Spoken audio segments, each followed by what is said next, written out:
Coming up on the next episode of Painting and Travel, Roger and Sarah Bansemer travel back in time and high into the Rockies to explore the historic gold mining town of Victor, Colorado, and one of its most famous landmarks, the Independence Mine.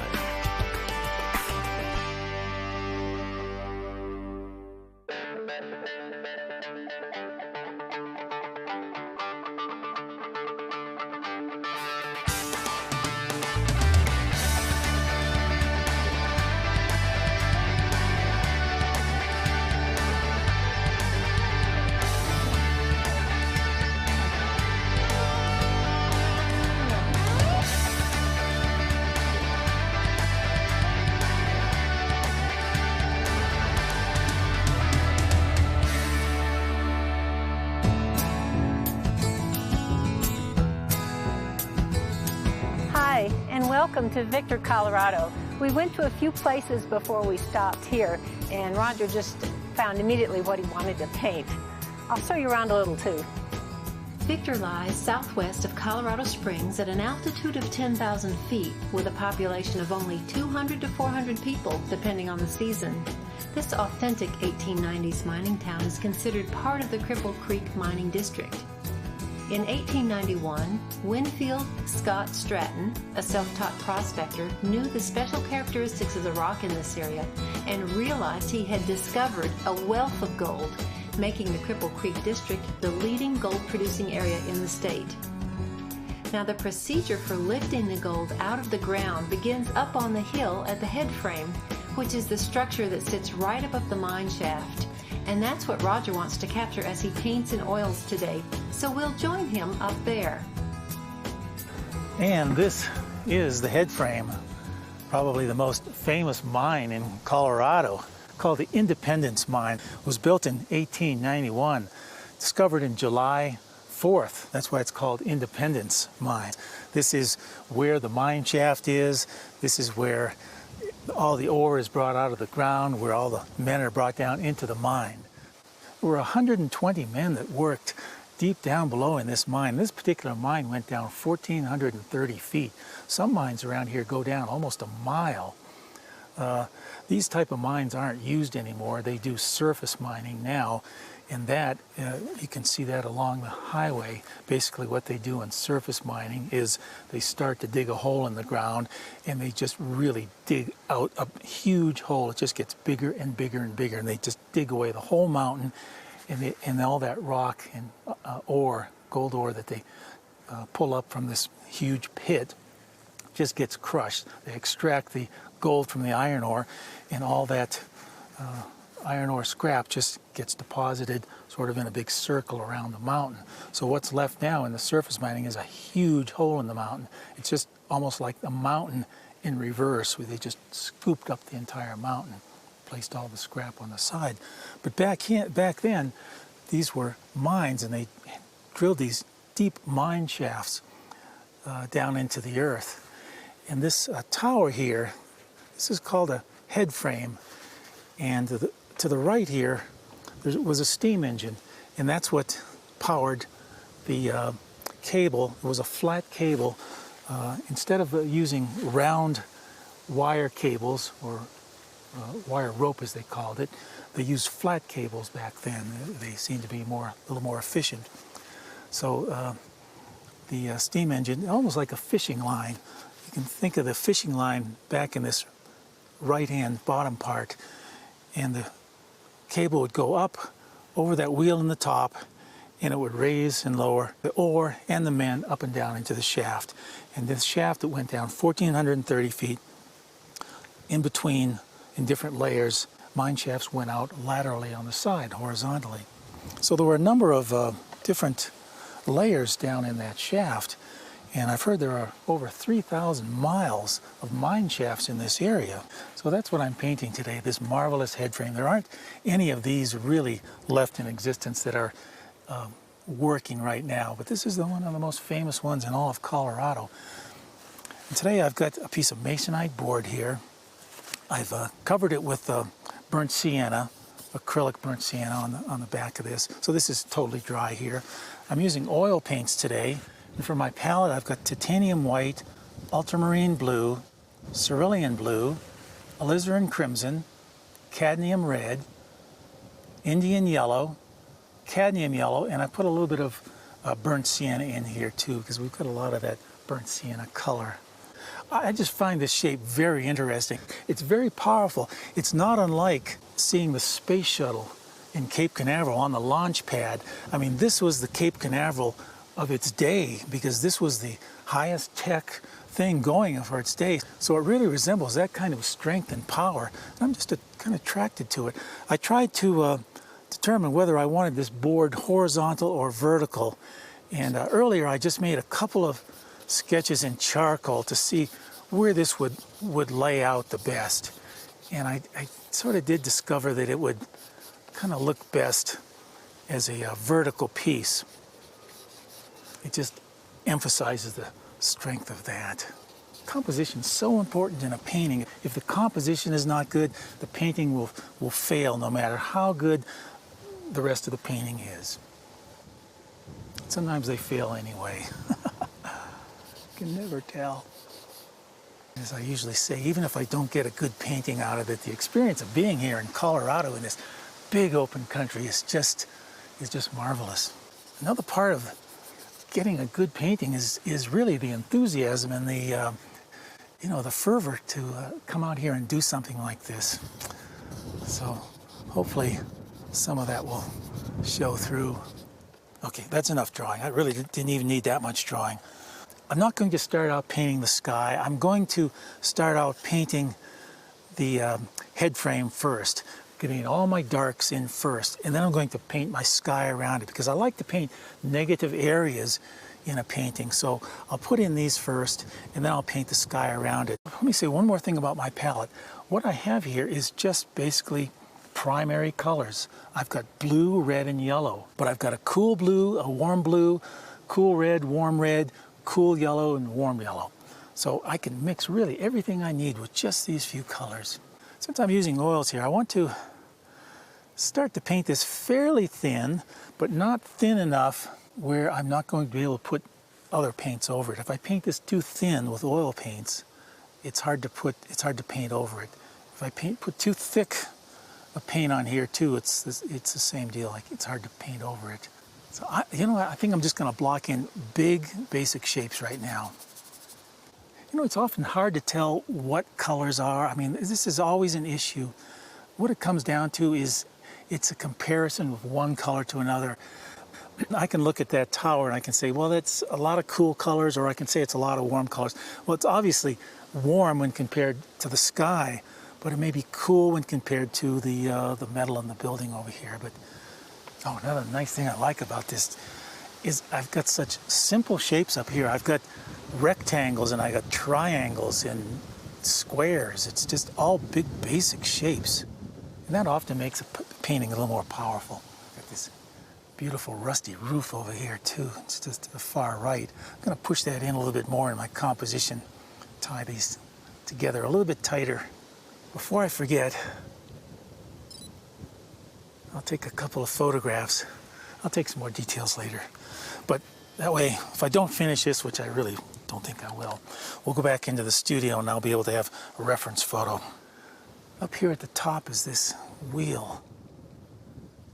I forget what it's called, a sheath wheel or something like that. This was a dangerous job working on this mine. A lot of people got injured and even killed.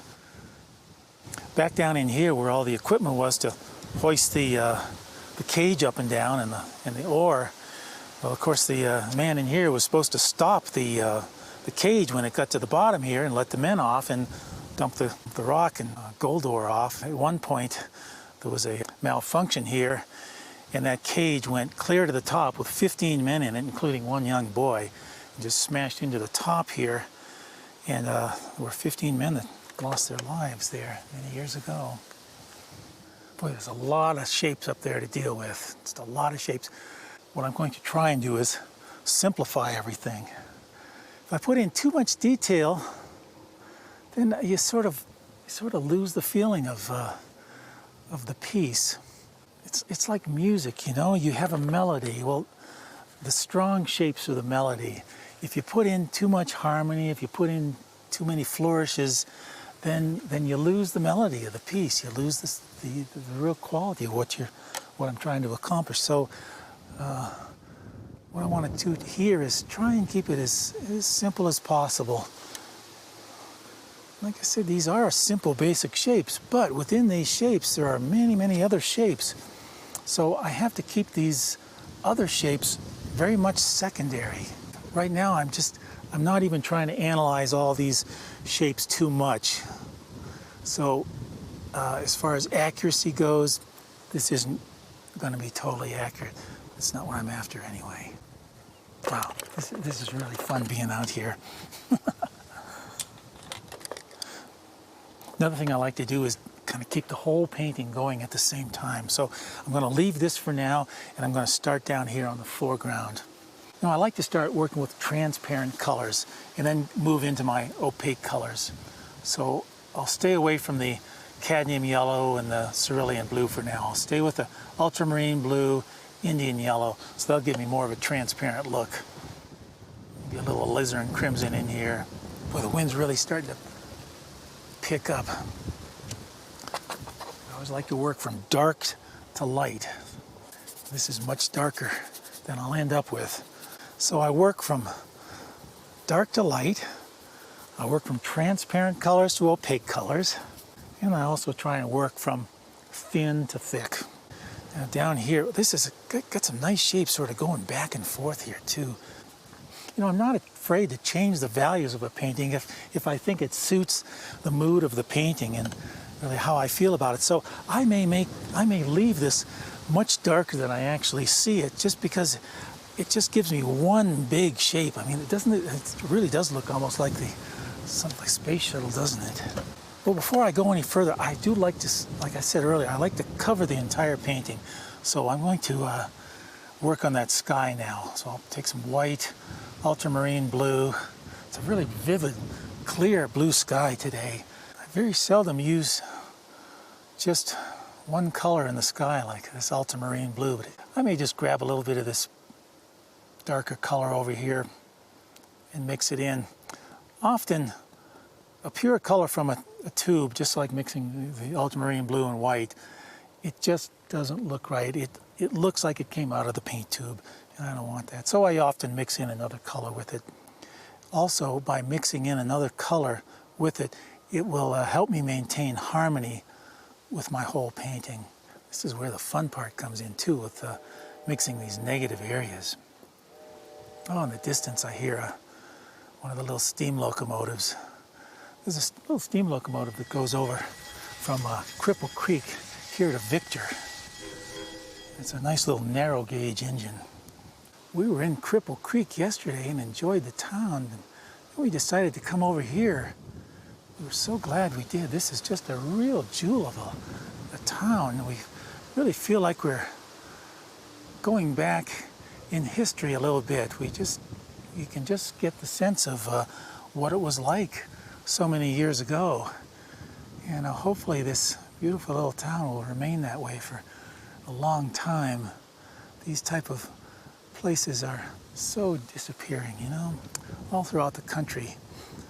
But here there's no franchises, no big chain stores. A little bit later on in the program, we're going to go back downtown, and Sarah's going to take a look at the town a little bit more closely. Drop in a few more of these negative areas here. Also, painting with negative areas, it gives the artist a chance to be a little more painterly.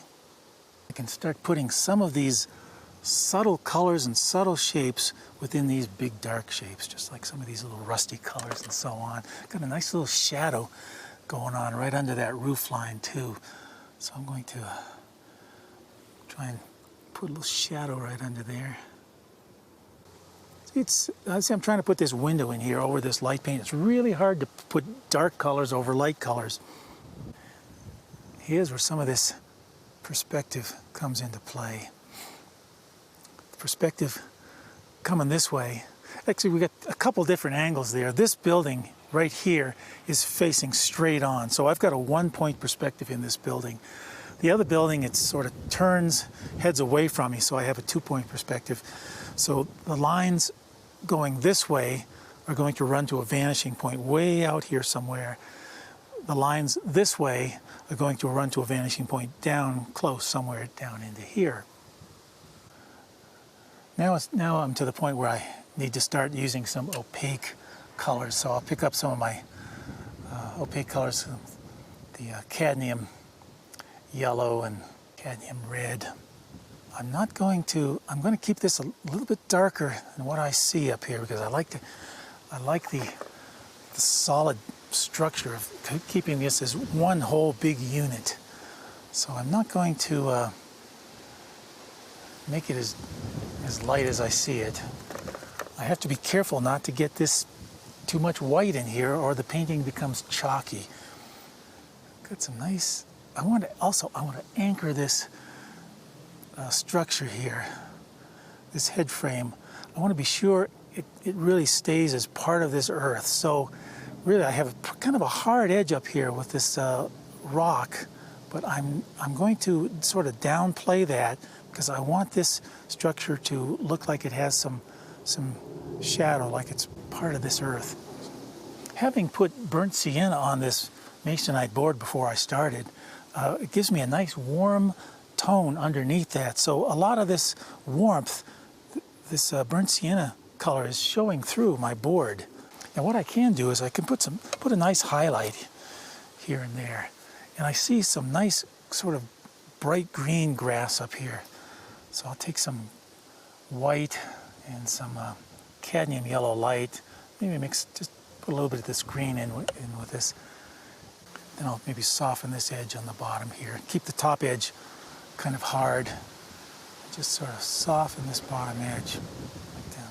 This light's changing. Sometimes as the light changes, I change along with it.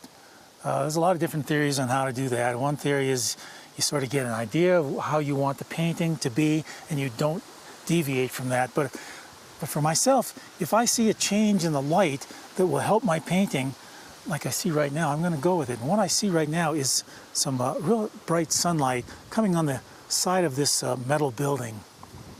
Paintings, it's such a simple idea. I mean, here we have basically three colors. We're using sticks with hair on the end to create things. So all this is a very simple idea, but to actually execute this idea, it gets very complicated. You know, it's almost like music. In music, you've got, what, 7 notes, A, B, C, D, E, F, and G. It's not very many notes, but to create a nice piece of music, you just take those simple elements, and it gets very complex. It's the same way with painting here. So I never say painting is easy. The concept is very easy, very simple, but the execution is not. And with 1 or 2 misplaced strokes, the whole painting can change its complexion and really either become improved or just become ruined. So when I get to a point in a painting like this, I become a little more cautious. You know what I'm going to do? I'm going to take my fan brush. I've often said that I can't do a good painting with a bad brush, but I'm kind of changing my attitude on some of that.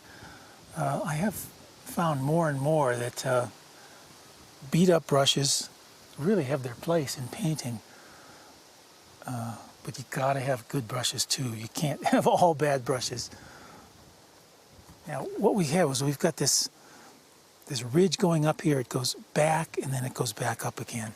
So right back in here, we've got more sunlight coming down directly on it. So that's why I've made this a little bit lighter. But I want to keep these values fairly tight, fairly close together, because I want to keep this idea of this one big shaping here. Well, I think I've finished this painting as much as I want to out here in the field. I'll take it back to the studio and refine it a bit more. But right now we'll take a little bit closer look in the mine and then meet Sarah back in this beautiful town of Victor.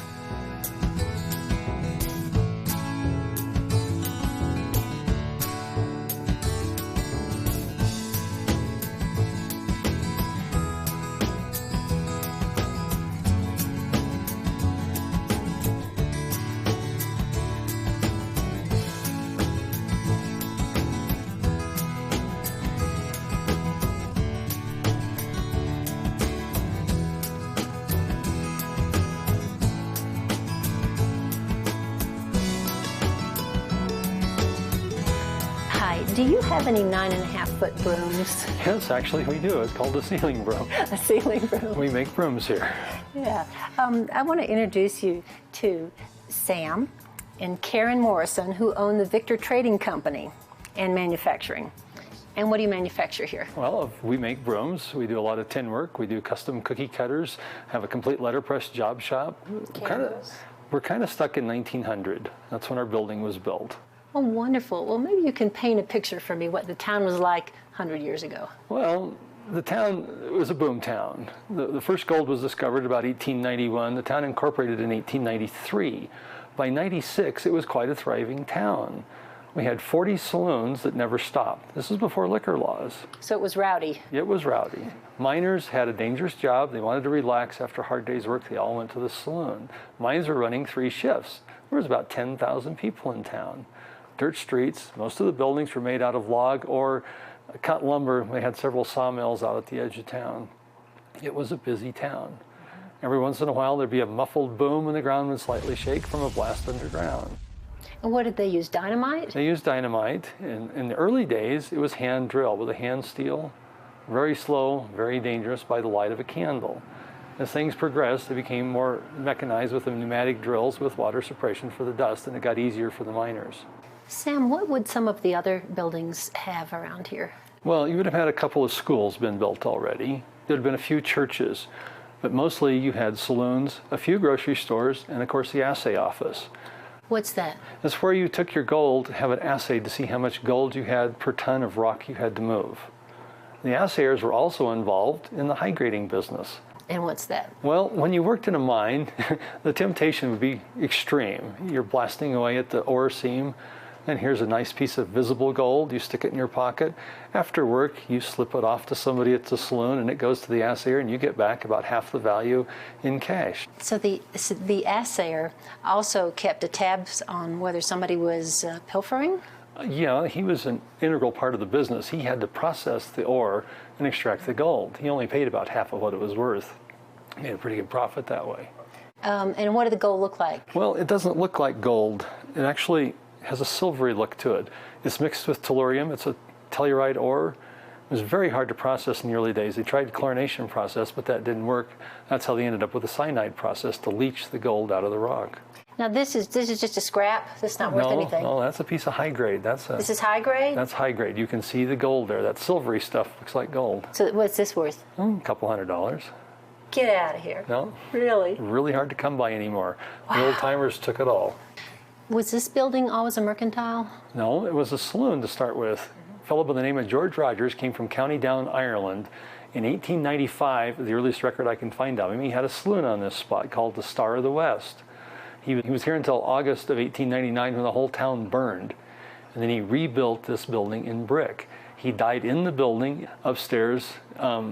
3 doctors in town couldn't say he had an appendicitis operation. Oh. But the trouble was he died on the same day McKinley was shot, so he didn't get much ink in the local newspaper.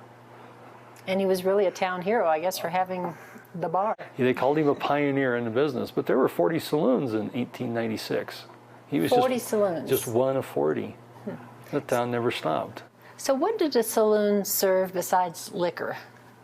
Well, it's really hard to say. They didn't really write a record. They served various grades of wines and liqueurs.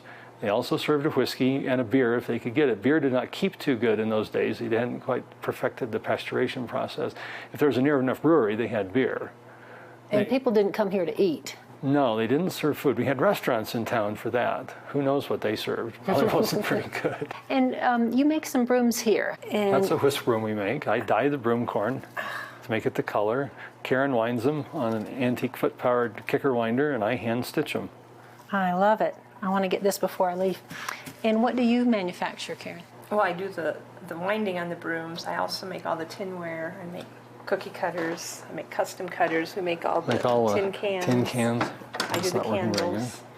Oh, those are, can I hold one? These are reproductions of antique labels between 1880s and 1920s. We have to make the cans to fit the labels because the labels were all different sizes. And now who buys these? People for the kitchens. We sell a lot to historic sites, a couple movie companies. That's very attractive. And I'd love to see some of your tinware. These are beautiful and shiny examples of your work. And these would be cookie cutters? Yes. And why tin? Well, tin is what was available. The peddlers would go around and they had tinware and brooms. It's also called the poor man's silver because it was available. But we have 2,761 designs in our catalog. I've got 1,800 of those online. Oh my goodness. And I have more to add, but that's a lot of cookie dough right there. I make the cutters, I don't make cookies. Well, thanks for showing me this. I love it.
For more information about painting and travel with Roger and Sarah Bansemer, visit paintingandtravel.com.